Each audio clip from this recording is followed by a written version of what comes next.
So hi guys, welcome back to my YouTube channel. ನಮ್ದು hair fall ಆಗ್ತಿತ್ತು ಅಂತ ಒಂದು ಎಣ್ಣೆ ತಯಾರಿಸ್ತಿದ್ದೀವಿ. ನೋಡಿ ಏನೇನು ಇಂಗ್ರೀಡಿಯೆಂಟ್ಸ್ ಅಂತ: ಫ್ಲ್ಯಾಕ್ಸ್ ಸೀಡ್ಸ್, ರೋಸ್ಮೆರಿ, ಅಲೋವೆರಾ, ದಾಸವಾಳದ ಎಲೆ, ಈರುಳ್ಳಿ, ದಾಸವಾಳದ ಹೂವು, ಮೆಂತೆ, ನಲ್ಲಿಕಾಯಿ, ಕರಿಬೇವು. ಮತ್ತು ಇದೆಲ್ಲ ನಾವು ಯೂಸ್ ಮಾಡಿರೋದು ಫ್ಲ್ಯಾಕ್ಸ್ ಸೀಡ್ಸ್, ರೋಸ್ಮೆರಿ, ಮತ್ತು ಇದೊಂಚೂರು ಯೂಸ್ ಮಾಡ್ತೀವಿ ಆಮ್ಲ, ಮತ್ತು ಕೊಬ್ಬರಿ ಎಣ್ಣೆಗೆ ಇದನ್ನೆಲ್ಲ ಕಾಯಿಸ್ಬಿಟ್ಟು ಹಾಕೋದು ಗೈಸ್. ಕಾಯಿಸುವಾಗ ಮತ್ತೆ ನಿಮ್ಮ ಹತ್ರ ಸಿಗ್ತೀನಿ. ನೋಡಿ ಗೈಸ್, ನಾವು ಕೊಬ್ಬರಿ ಎಣ್ಣೆ ಹಾಕ್ತಿದ್ದೀವಿ. ನೋಡಿ ಗೈಸ್, ಸಿಮ್ಮಲ್ಲೇ ಇಕ್ಕಿದ್ದೀವಿ. ಸಿಮ್ಮಲ್ಲೇ ಕಾಯಿಸಿ, ಜೋರಾಗಿ ಇಕ್ಬೇಡಿ. ಆಮ್ಲ ಆಯಿಲ್ ಹಾಕ್ತಿದ್ದಾರೆ ನೋಡಿ ಗೈಸ್.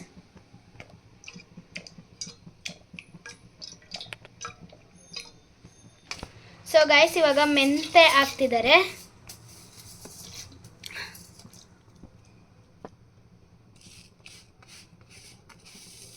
ಫ್ಲ್ಯಾಕ್ಸ್ ಸೀಡ್ಸ್ ಹಾಕ್ತಿದ್ದಾರೆ.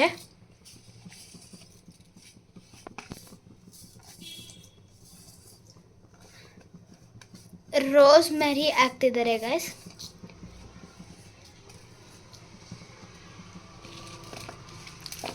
ಆಮೇಲೆ ದಾಸವಾಳದ ಹೂವು ಹಾಕ್ತಿದ್ದಾರೆ. ಆಮೇಲೆ ಈರುಳ್ಳಿ, ಅಲೋವೆರಾ ಹಾಕ್ತಿದ್ದಾರೆ.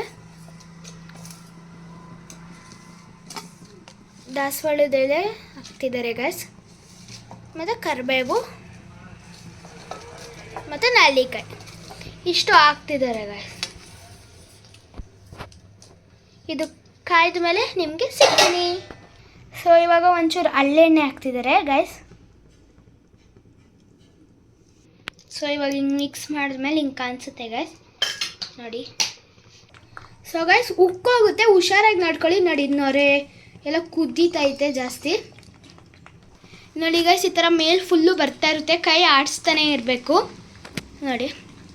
ನೋಡಿ ದಾಸವಾಳ ಹೂವು ಎಲ್ಲ ಮೇಲೆ ಬೆಂಡು ಆ ಗ್ರೀನ್ ಕಲರ್ ಹಸಿದೆಲ್ಲ ಇದೆಯಲ್ವ, ಆ ಕಲರ್ ಬಿಟ್ಕೊಳ್ಳೋ ಗಂಟನೂ ಬೇಯಿಸ್ಬೇಕು ಗೈಸ್. ನೋಡಿ ಎಷ್ಟು ಚೆನ್ನಾಗಿ ಸ್ಮೆಲ್ ಮಾತ್ರ ಸಕ್ಕದಾಗಿ ಬರ್ತೈತೆ.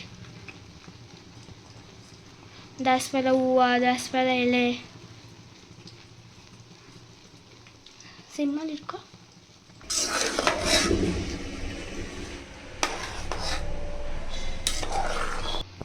ಸೊ ಗೈಸ್, ಇದನ್ನು ನೀವು ನೈಟ್ ಹಚ್ಕೊಂಡು ಬೆಳಗ್ಗೆ ವಾಶ್ ಮಾಡಿಕೊಂಡ್ರೆ ಏರ್ ಫಾಲ್ ಕಡಿಮೆ ಆಗುತ್ತೆ. ನೋಡಿ ಗೈಸ್, ಸೋಸ್ ಮೇಲೆ ಈ ಥರ ಬರುತ್ತೆ. ಸ್ಯಾಟರ್ಡೆ ನೈಟ್ ಹಚ್ಕೊಂಡು ಸಂಡೇ ಬೆಳಗ್ಗೆ ವಾಶ್ ಮಾಡ್ಬೋದು, ಅಥವಾ ವೀಕ್ಲಿ 2 days ಹಾಕೊಬೋದು. ಏರ್ ಫಾಲ್ ಆಗಲ್ಲ, ಕಡಿಮೆ ಆಗುತ್ತೆ ಏರ್ ಫಾಲ್. ಸೊ ನನಗೆ ಎಕ್ಸಾಮ್ ಇದೆ, ನಾನು ಓದ್ಕೊಬೇಕು. ಬಾಯ್, ನೆಕ್ಸ್ಟ್ ವ್ಲಾಗಲ್ಲಿ ಸಿಗ್ತೀನಿ. ಈ ವ್ಲಾಗ್ ಇಷ್ಟ ಆಗಿದ್ರೆ ಲೈಕ್ ಮಾಡಿ, ಶೇರ್ ಮಾಡಿ, ಸಬ್ಸ್ಕ್ರೈಬ್ ಮಾಡಿ. Thank you for watching.